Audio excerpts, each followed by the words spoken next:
to the duck pyramid, or shall I say, the duck diamond, the series where I rank my pet ducks from worst to best based on their behavior the last week. As you can see, things are a little different. We have a new shape, we're at a new location, and I'm just gonna quickly tell you why, and then we'll get right to the pyramid. So first of all, Hash Brown Montana passed away, and then our honorary duck, Chip the hamster, passed away.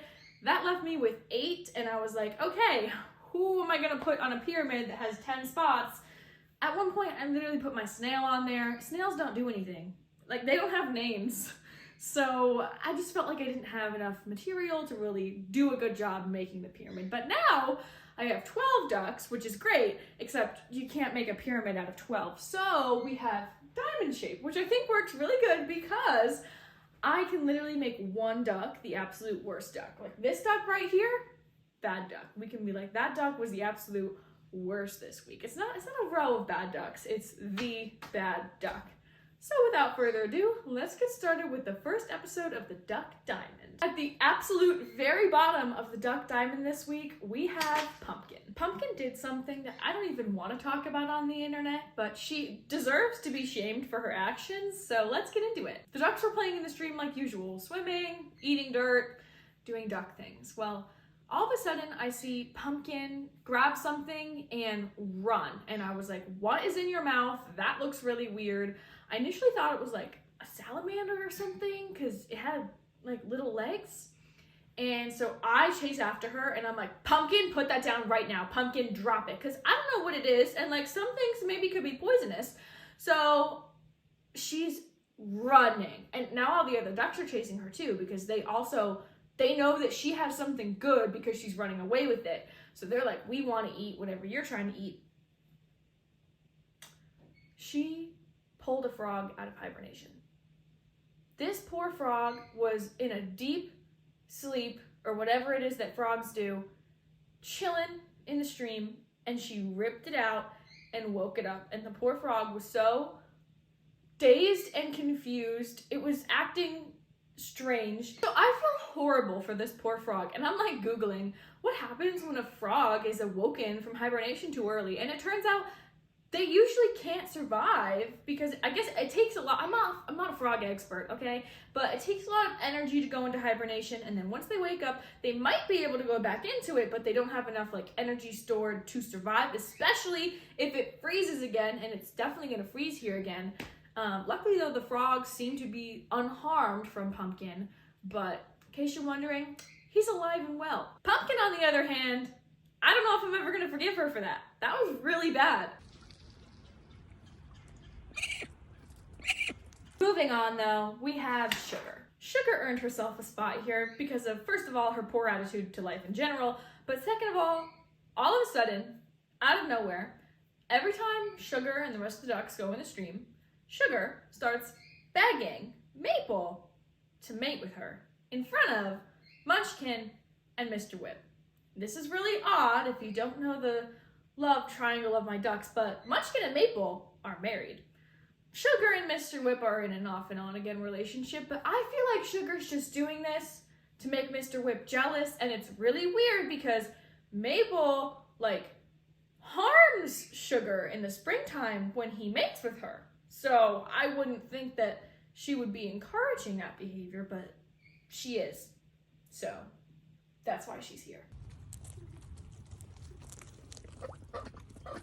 Next up, we have Donut. Donut is up to her usual shenanigans, but it's even worse now because it's winter, and by that I mean she is pooping in the water bowl, which at least in the summertime, they have like pools and other water sources they can use, but in the wintertime when there's a bunch of snow outside and it's below 20 degrees Fahrenheit and they don't want to go outside the coop, they have one heated bowl in there.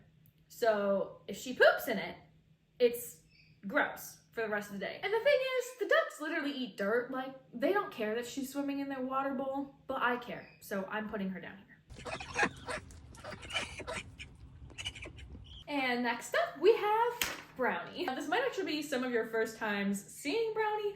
I only got Brownie about maybe a month or so ago, and Brownie reminds me a lot of Raven. She's very shy. She just doesn't really love, human interaction, which is totally fine. But before I was going to make this video, I had to get a picture of her to use on the Duck Diamond. Well, she was not ready or prepared for that. I literally got 2 pictures of her. This is one of them, and you probably can't tell because you're like a little bit far away, but this is an extremely blurry picture of a duck. You can still see her, but she was like, I'm not gonna sit still. And if you want to be a good duck and have a good picture on the duck pyramid, Diamond, you gotta sit still for like at least a few seconds, but it's okay. I took 2 pictures and I was like, you can go back to your house now, because I could tell she was not gonna sit still. Next up, we have Maple. Maple got himself this spot on the pyramid for his participation in the events involving sugar because his wife was watching, and why would you do that? Like, why? If Munchkin divorces him, I wouldn't be surprised. And next up, we have Raven. I'm gonna be completely honest with you guys, I don't really have anything to say about Raven. Raven hasn't done anything good or bad or super significant lately. She just kind of chills. She's like the mother of the group. She just kind of like oversees, and if something like really bad were to happen, she might do something, but she's just kind of chilling. Next up, we have Avocado Toast. I just wanted to take some time to recognize the fact that Avocado Toast has shown a lot of growth recently. She's kind of passed the torch on to Pumpkin and Coconut to let them be the mischievous young ducks, and she's, you know, acting more older and mature now and not getting into all the mischievous little things she used to do. And next up, we have Mr. Whip. One thing about having white ducks in the winter is that they get very dirty, especially like last week we had, I think, 3 or 4 days where they didn't leave the coop because it was too cold, and I would open the door and they were like, we are not going out there. So they stay in their coop, they don't bathe, and they get dirt on them. Mr. Whip has been so good at washing himself. Like, of course, as soon as the weather gets a little bit warmer and it's like above 20 degrees, they all fly out of the coop and they go swim in the stream and they clean themselves. Mr. Whip could be like brown when he comes out, and within like a couple minutes, he's looking like a perfectly dapper white duck. So very good work, Mr. Whip.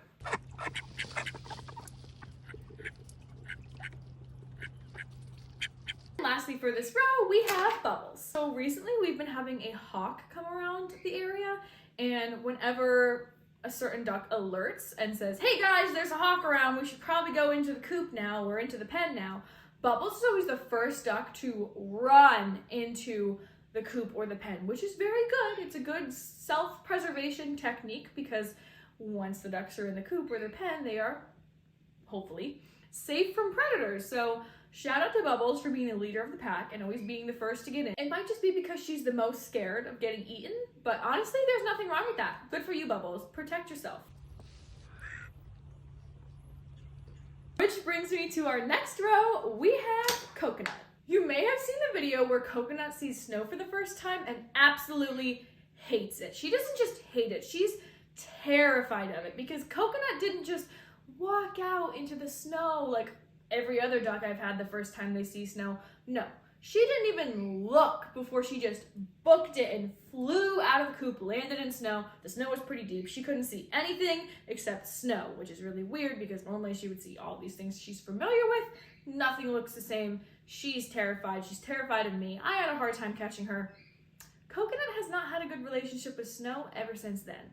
But due to her horrible relationship with snow, she has been doing an excellent job of keeping an eye out, not only for herself, but for the rest of the ducks. Like, when they're in the stream, and obviously I'm out there with them, so if they're hopefully to deter predators, but when they're out there in the stream, Coconut is constantly like looking up, and they like tilt their heads up and scan the sky for hawks.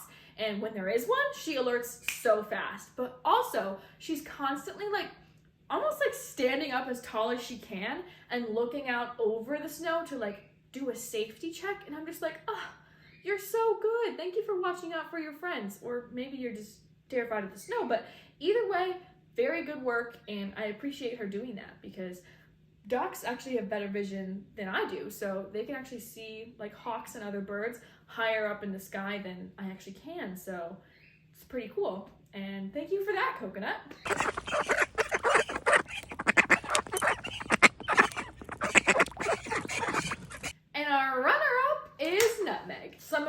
also not be familiar with Nutmeg yet because I got her when I got Brownie, so they're still relatively new, but guys, I love Nutmeg so much. It's not even funny. She is so sweet. Like, I can have her sitting in my lap for like less than a minute and she'll just fall asleep. She loves to get little like head scratches and be petted, and I'm just like, you're an angel. Like, I love her so much. Also, I decided to give Nutmeg a role in a recent ad that I filmed, which first of all was super awesome project, probably one of the coolest things I've ever worked on in my whole life. But Nutmeg has never been in an ad before, and she did an absolutely great job. All she had to do was sit with me on the couch, and she did excellent. Which brings me to another point that I forgot to mention earlier when talking about Brownie. Brownie was not supposed to be in that ad, but Nutmeg and Brownie don't like to be separated from each other. So I had myself, Munchkin, Pumpkin, and I don't remember if Coconut was there. No, honestly, I don't remember if I had Coconut that day. So to set the scene, it's me, Munchkin, Pumpkin, and Nutmeg sitting on the couch. And I have Brownie sitting next to the couch in her little backpack so that they can still see and hear each other and be cool. Well, Brownie decided that's not good enough for me, and she flies out of the backpack, runs around the living room on the brand new carpet. Yes, she did poop on it. It happens. They're ducks. If I didn't want that to happen, I wouldn't let them in the house, but I did. Well, Brownie, after running around, decides to fly into the scene, onto the film, and land on the couch and film the ad with us, which was good. I mean, it's her debut ad performance, but like, she was not casted for the role. So I don't know if that's a good thing or bad thing, really.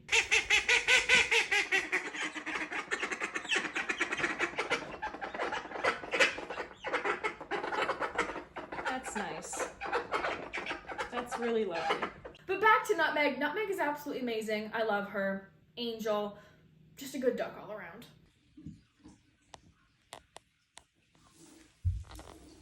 And I'm sure to the surprise of everybody, our number one duck of the week is Munchkin. What can I say about Munchkin? She has been doing some amazing things recently.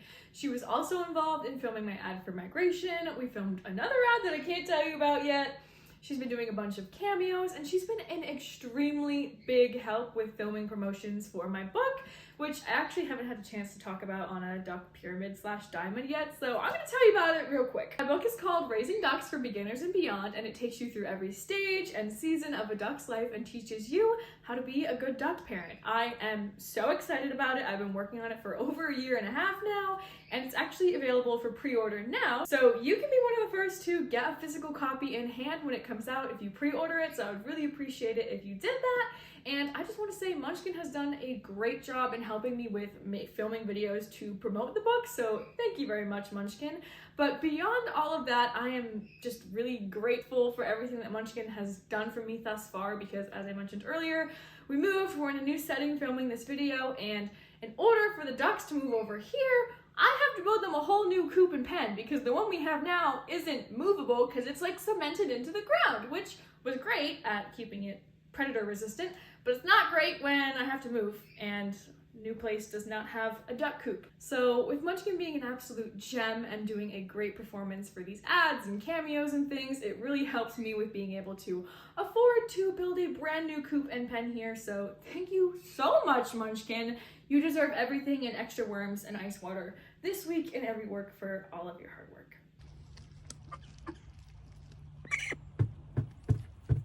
I hope you guys enjoyed this first episode of season 3 of the Duck Diamond. Be sure to tune in hopefully next week for the next one.